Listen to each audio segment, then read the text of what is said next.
بسم اللہ الرحمن الرحیم۔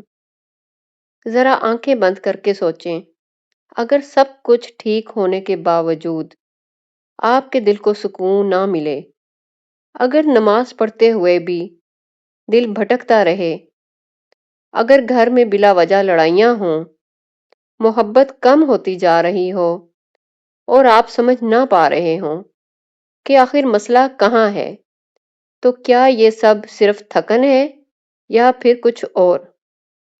ہم ایسی دنیا میں رہتے ہیں جہاں صرف وہی چیزیں نہیں ہوتی جو آنکھوں سے نظر آئیں۔ قرآن ہمیں بتاتا ہے کہ کچھ شر ایسے بھی ہیں جو اندھیروں میں چھپے ہوتے ہیں اور انسان کو خاموشی سے نقصان پہنچاتے ہیں۔ انہی میں سے ایک ہے جادو، حسد اور شیطانی وسوسے۔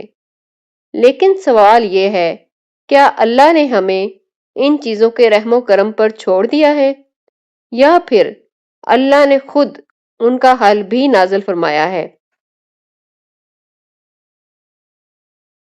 آج کی یہ ویڈیو کوئی ڈر پھیلانے کے لیے نہیں، بلکہ امید جگانے کے لیے ہے۔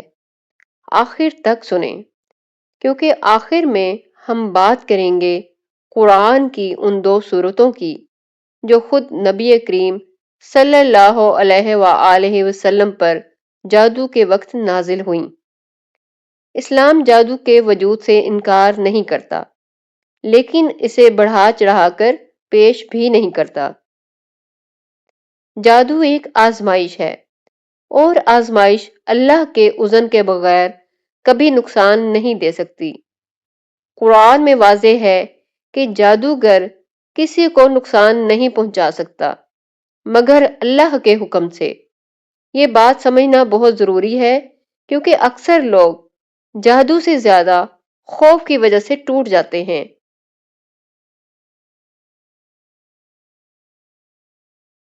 اور یہی خوف شیطان کا سب سے بڑا ہتھیار ہے۔ ہر مسئلہ جادو نہیں ہوتا، لیکن بعض اوقات کچھ نشانیاں اندرونی خرابی کی طرف اشارہ کرتی ہیں، جیسے بلا وجہ دل گھبرانا، عبادت میں شدید سستی، قرآن سننے سے گھبراہٹ، نیند میں ڈراؤنے خواب، غصہ بغیر وجہ، گھر میں سکون ختم ہو جانا۔ لیکن یہاں ایک بات بہت اہم ہے، ان نشانیوں کا ہونا یہ فیصلہ نہیں کرتا کہ یقیناً جادو ہے۔ یہ صرف ایک اشارہ ہے کہ انسان کو اللہ کی طرف لوٹنا چاہیے۔ ہم کہاں غلطی کر دیتے ہیں؟ جب ہم پریشان ہوتے ہیں تو سب سے پہلے کسی عامل کے پاس جانا، تعویذ باندھنا، غیر واضح وظائف کرنا، یا پھر مایوسی میں ڈوب جانا۔ لیکن نبی کریم صلی اللہ علیہ وآلہ وسلم نے ہمیں کبھی یہ راستہ نہیں دکھایا۔ رسول کریم صلی اللہ علیہ وآلہ وسلم نے ہر بیماری میں سب سے پہلے اللہ کے کلام کی طرف رجوع کیا۔ یہ ایک حقیقت ہے کہ نبی کریم صلی اللہ علیہ وآلہ وسلم پر بھی جادو کیا گیا، لیکن دیکھیے اللہ نے کیا طریقہ اختیار فرمایا۔ نہ کسی عامل کو بھیجا، نہ کسی تعویذ کو، بلکہ نازل فرمائیں دو سورتیں، سورہ فلق اور سورہ ناس۔ اور جب نبی کریم صلی اللہ علیہ وآلہ وسلم نے ان سورتوں کو پڑھا تو ایک ایک گرہ کھلتی چلی گئی۔ یہ اس بات کا ثبوت ہے کہ اصل شفا قرآن میں ہے۔ سورہ فلق باہر کے شر کا علاج ہے۔ سورہ فلق میں ہم اللہ کی پناہ مانگتے ہیں، رات کے اندھیروں سے، جادو کرنے والوں سے، حسد کرنے والوں سے۔ یہ وہ تمام شر ہیں جو باہر سے ہم پر حملہ کرتے ہیں۔ سورہ فلق ان سب کے خلاف ایک مضبوط ڈھال ہے۔ سورہ ناس اندر کے دشمن کا علاج کرتی ہے۔ سورہ ناس دل کے اندر چھپے دشمنوں کی نشاندہی کرتی ہے۔ وسوسے، خوف، مایوسی، منفی خیالات، یہ سب انسان کو اندر سے توڑتے ہیں۔